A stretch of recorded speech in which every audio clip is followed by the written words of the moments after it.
Deputy chief minister గారు, deputy chief minister గారు,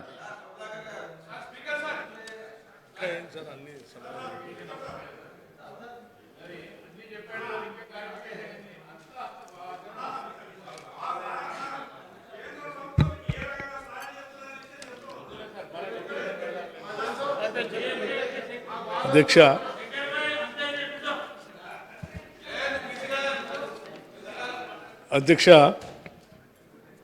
ఈ తీర్మానం పైన మాట్లాడినటువంటి గౌరవ సభ్యులందరికీ కూడా ముందుగా నా హృదయపూర్వకమైనటువంటి ధన్యవాదాలు తెలియజేస్తా ఉన్నాను. అధ్యక్ష, ఇది ఈ దేశంలో కొన్ని దశాబ్దాలుగా బలహీన వర్గాలు, ఇతర రాజకీయంగా కానీ ఆర్థికంగా కానీ వెనుకబడినటువంటి వర్గాలు ఎదురు చూస్తున్నటువంటి ఆలోచన చేస్తూ ఇటువంటి చర్చ కోసం, రిజల్యూషన్స్ కోసం, అమలు కోసం ఎదురు చూస్తున్నటువంటి సంఘటనకు సంబంధించి ఈరోజు మా ప్రభుత్వం ప్రవేశపెట్టినటువంటి ఈ తీర్మానం భారతదేశ చరిత్రలో చారిత్రాత్మకంగా నిలిచిపోయేటువంటి రోజు. అధ్యక్ష, ఇది ఇటువంటి తీర్మానం ప్రవేశపెట్టినందుకు పెట్టిన మంత్రి గారిని, పొన్నం ప్రభాకర్ గారిని నేను అభినందిస్తూ, అట్లాగే ఇది అందరి సమిష్టి బాధ్యత. అధ్యక్ష, మన ఇందాక మిత్రుడు కాలేరు వెంకటేశ్వర గారు మాట్లాడుతూ ఈ బిల్ పెట్టి ఈ రిజల్యూషన్ చర్చకు పెట్టినప్పుడు ముఖ్యమంత్రి గారు లేరు, లేకపోతే ఇంకా కొద్దిమంది మంత్రులు లేరు అని అన్నారు. సోదరులు చెప్పినటువంటి సూచనలను పరిగణలో తీసుకుంటేనే నేను వారికి ఒక మాట చెప్పదలుచుకున్నాను. అధ్యక్ష, సభకి మొత్తానికి ఈ రిజల్యూషన్ ఇక్కడ రావటానికి క్యాబినెట్లో చాలా లోతుగా చర్చ జరిగింది. అధ్యక్ష, క్యాబినెట్లో లోతుగా చర్చ జరిగిందంటే ఈ క్యాబినెట్కి నాయకత్వం వహించేటువంటి రేవంత్ రెడ్డి గారు ముఖ్యమంత్రిగా, మిగతా క్యాబినెట్లో ఉన్నటువంటి మంత్రివర్గ సహచరులు అందరూ కూడా చాలా లోతుగా దీని మీద వారి అమూల్యమైనటువంటి సలహాలు, సూచనలు ఇచ్చి ఇది ఎట్టి పరిస్థితుల్లో కూడా ఈ రాష్ట్రంలో తీసుకొని రావాలని చెప్పి బలంగా వారందరూ కలిసి సమిష్టిగా తీర్మానం చేయటం వల్లనే ఈ తీర్మానం ఈరోజు సభలో పెట్టగలిగాం. అధ్యక్ష, సో అందుకే వారికి చెప్తా ఉన్నాను, రాష్ట్ర ప్రజలకు కూడా తెలియచేయాలని చెప్పేటువంటి ఆలోచనతోనే మీ ద్వారా సభకి ప్రజలకు కూడా చెప్పాలని నేను చెప్తా ఉన్నాను. అధ్యక్ష, అట్లాగే అధ్యక్ష, దీని వెనక చాలా బలమైన కారణం కూడా ఉంది. అధ్యక్ష, మా పార్టీ విధానం, కాంగ్రెస్ పార్టీ మూల సిద్ధాంతం, అత్యంత వెనుకబడి ఉన్నటువంటి కింద అట్టడుగు స్థాయిలో ఉన్నటువంటి వ్యక్తులను చేయి అందించి పైకి తీసుకొని రావాలనేటువంటి కాంగ్రెస్ పార్టీ మూల సిద్ధాంతాలకు అనుగుణంగా సమానత్వం, వాటికి అనుగుణంగా మా నాయకుడు శ్రీ రాహుల్ గాంధీ గారు చాలా స్పష్టంగా జిస్కి జిత్ని సంఖ్య ఉస్కి ఉత్ని భాగేదారి అని చెప్పి చాలా స్పష్టంగా దేశంలో ఉన్నటువంటి సమస్యల్ని అవగాహన చేసుకొని, ఆ అవగాహన ద్వారా ఈ రకమైనటువంటి నిర్ణయాలు జరగకపోతే ఇంకా ఈ బలహీన వర్గాలు వెనకబడిపోతూనే ఉంటాయి, వీళ్ళకి న్యాయం జరగాలనేటువంటి ఆలోచనతో ఈ కుల గణన జరగాలని చెప్పి చాలా బలంగా వారు దేశం మొత్తం మాట్లాడటం రావటం జరిగింది. అధ్యక్ష, ఆనాడు ఇప్పుడే మిత్రులు చెప్పినట్టు ఇప్పుడున్నటువంటి మంత్రి గారు అప్పుడు పార్లమెంటు సభ్యులుగా ఉండి యూపీఏ గవర్నమెంట్లో మన్మోహన్ సింగ్ గారి నాయకత్వంలో 2011లోనే దీనికి సంబంధించినటువంటి నిర్ణయం జరగటం, దేశవ్యాప్తంగా కార్యక్రమం జరగటం, ఆ తర్వాత తదుపరి కార్యక్రమాల్లో భాగంగా వచ్చినటువంటి భారతీయ జనతా పార్టీకి సంబంధించిన ప్రభుత్వం దీన్ని అసలు బయటికి రానియకుండా లోపల కప్పెట్టినటువంటి విషయం కూడా మనందరికీ తెలిసింది.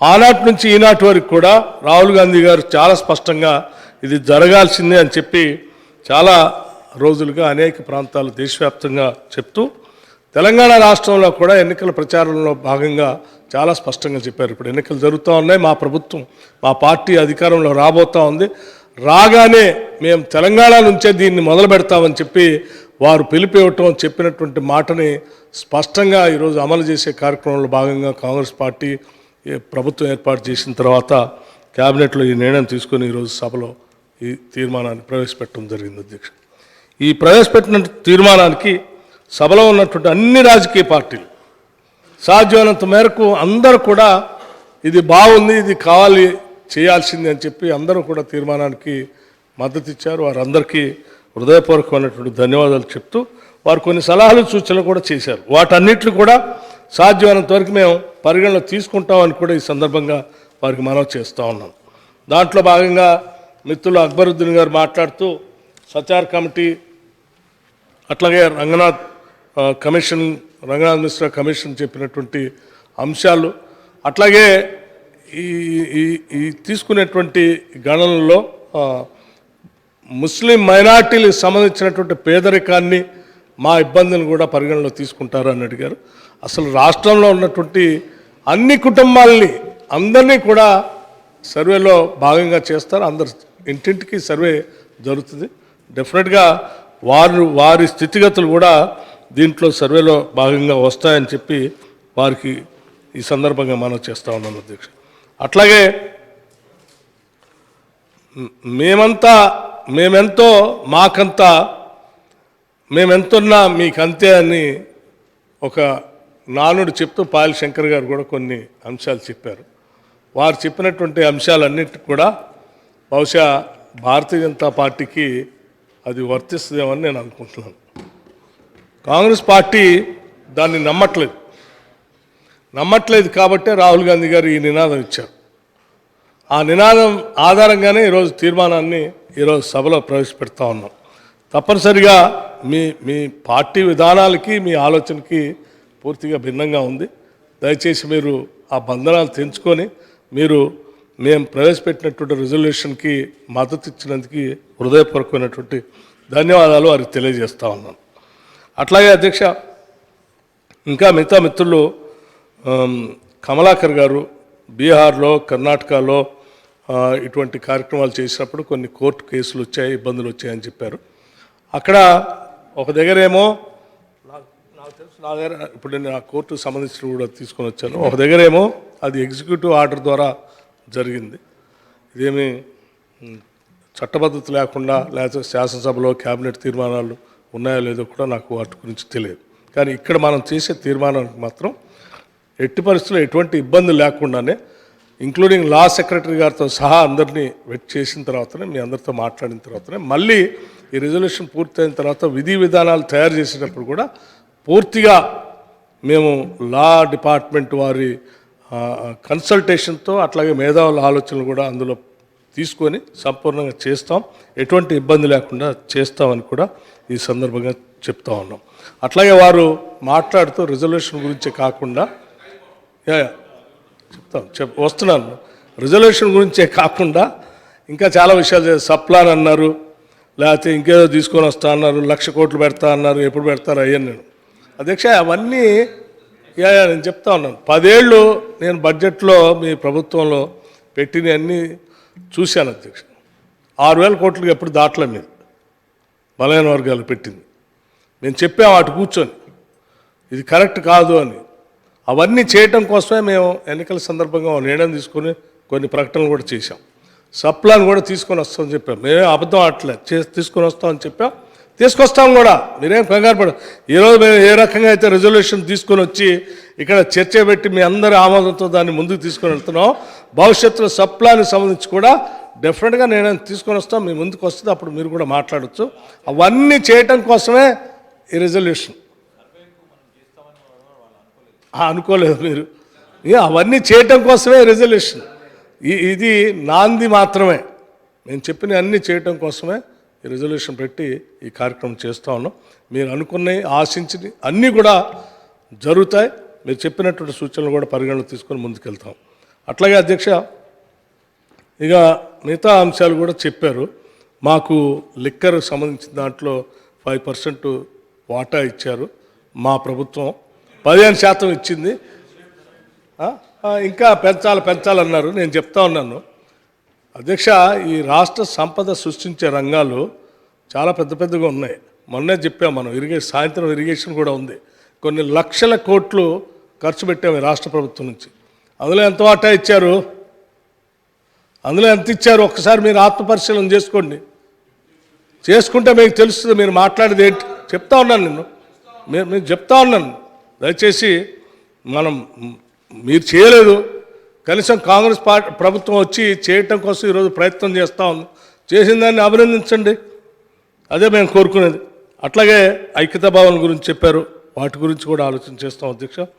ఎక్స్పర్ట్స్కు అపాయింట్ చేసి ఇది చేసే కార్యక్రమంలో భాగంగా కొద్దిమంది ఎక్స్పర్ట్స్ని దీంట్లో చేస్తే బాగుంటుందని అక్బరుద్దీన్ గారు సలహాలు చెప్పారు. తప్పనిసరిగా అక్బరుద్దీన్ గారు చెప్పినా, మిగతా సభ్యులు చెప్పినా, ఎవరు చెప్పినా కానీ తప్పనిసరిగా ఎక్స్పర్ట్స్ని కూడా వారి సలహాలు సూచనలు తీసుకుంటాం. దీన్ని విజయవంతం చేయడం కోసం ఏం చేయాలో అన్ని కార్యక్రమాలు చేస్తాం అధ్యక్ష.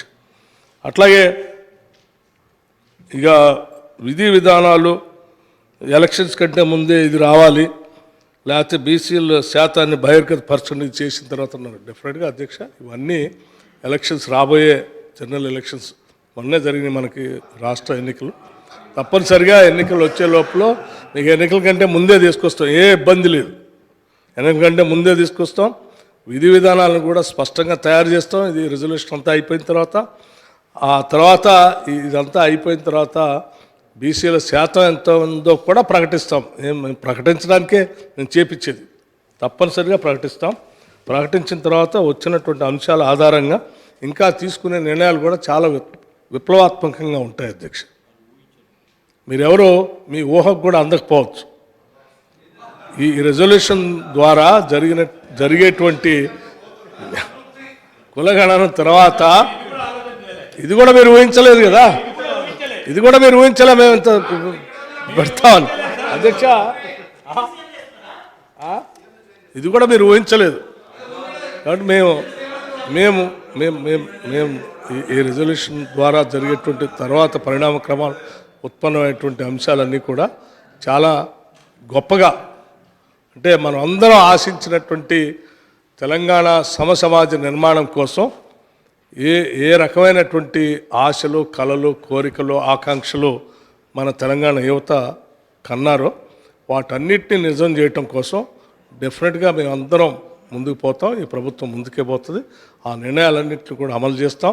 అద్భుతమైనటువంటి ప్రగతిశీల భావాలతో కూడినటువంటి ప్రపంచంతో పోటీ పడే తెలంగాణ నిర్మాణాన్ని, ఆ సామాజిక, ఆర్థిక, రాజకీయ అంశాలు అన్నిట్లో కూడా సమానమైనటువంటి అవకాశాలను కూడా కల్పించే విధంగా జరిగేటువంటి నిర్ణయాలన్నీ జరుగుతాయి. ఆ నిర్ణయాల్లో మీరు కూడా మాతో పాటు భాగస్వాములు కావాలని చెప్పి మీ అందరినీ విజ్ఞప్తి చేస్తూ మరొకసారి సరే మీ అందరికీ నేను అభినందనలు తెలియజేస్తూ మా మంత్రి గారిని ఆ రిజల్యూషన్ మీ అందరికి కూడా కోరుతాం, విజ్ఞప్తి చేస్తూ ఉన్నాం. ఏకగ్రీవంగా రిజల్యూషన్ని ఆమోదించండి. మా మంత్రి గారు రిక్వెస్ట్ చేస్తారు. ఎనఫ్ చర్చ చాలా పెద్దగా జరిగింది అధ్యక్ష. ఇక కావాల్సిన సమాధానాలు రిప్లై కూడా ఇచ్చాం. దయచేసి మంత్రి గారు అందరిని రిక్వెస్ట్ చేయాల్సిందిగా నేను విజ్ఞప్తి చేస్తున్నాను.